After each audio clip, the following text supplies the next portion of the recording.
Hello and welcome back. Today's review comes to you from the House of Hermes.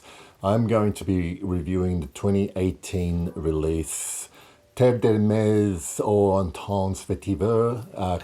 Perfumer is Christine Nagel, and I think this is one of the major releases that came out shortly after she took over from jean-claude Ellena, and let's get straight into the review because I've got a little bit to say about this one. This review is based off an official Hermes sample. I'm nearly done with it now, so I've done a bit of testing of this, and I have worn this pretty much over the past year on and off.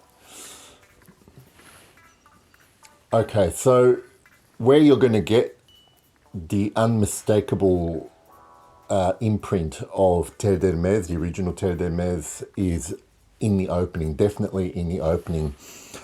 I get all that sharp citrus, the minerals, everything is kind of there, and it's if you know Terre d'Hermes, it's instantly recognizable. I am much more familiar with Terre d'Hermes parfum, and this one here has got the same characteristics right in the opening.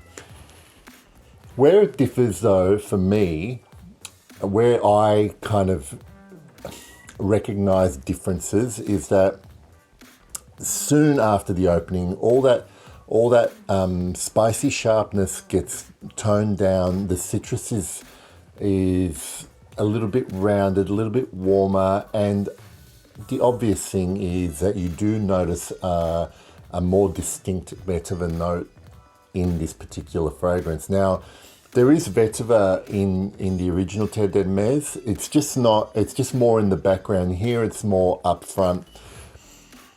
And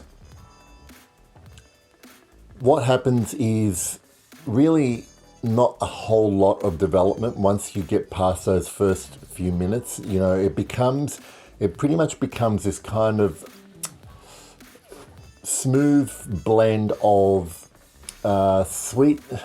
You get a bit of sweetness from citruses, and it's not an obvious orange citrus like you get in the other fragrances. There is it's probably bergamot, but it's more indistinct citrus note with this kind of more sour, salty vetiver note. It's like this sweet and salty combination blended together. And the blending's done nice. The only thing I find with this is that apart from there being, it feels less complex than the original eau de toilette and the parfum, for starters, for me. This remains fairly linear on my skin. And also, if we're talking about the way it differs and how it performs on my skin, this doesn't perform as well on my skin in terms of longevity and even projection.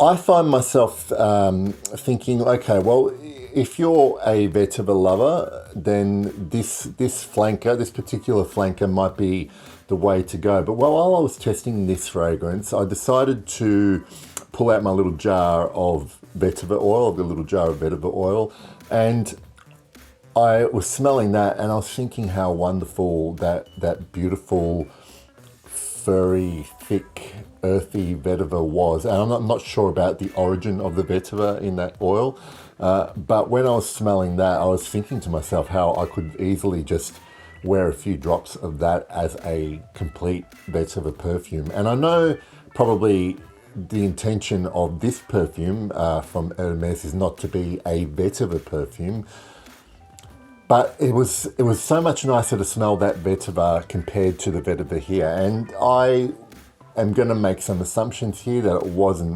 there wasn't a lot of actual real vetiver oil in this fragrance, as opposed to a sort of chemical or synthetic construct of vetiver, because I don't really enjoy the vetiver note in this particular fragrance. There are many more better vetivers out there.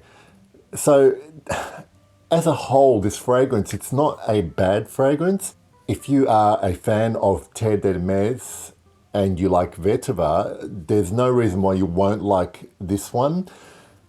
I guess though, if you really love the original or the parfum, or even and you have other Vetivers in your wardrobe, in your collection, I would find this like a really unnecessary addition to your perfume wardrobe.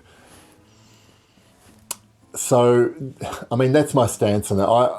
I really find this flanker, I kind of feel like it was a really totally unnecessary flanker. I think Hermes usually gets it right with their kind of flagship fragrances in terms of the original and the flankers they release. And I only have really experience with Terre Hermes and, you know, things like Bel Ami and Equipage and those kind of things. They stick to one flanker of those originals, and I'm not talking about the Old Orange Vert line. That's another thing altogether.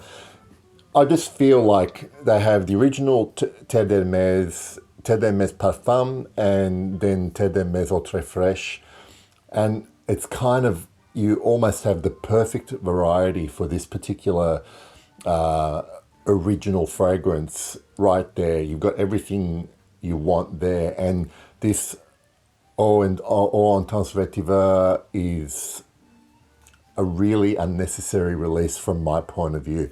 A lot of people still like this. I don't dislike it. It's just it would never enter my mind to want to wear it or to even consider a bottle. I would much rather have a bottle of the Parfum or Eau Très Fraîche for something a little bit lighter and for warmer weather.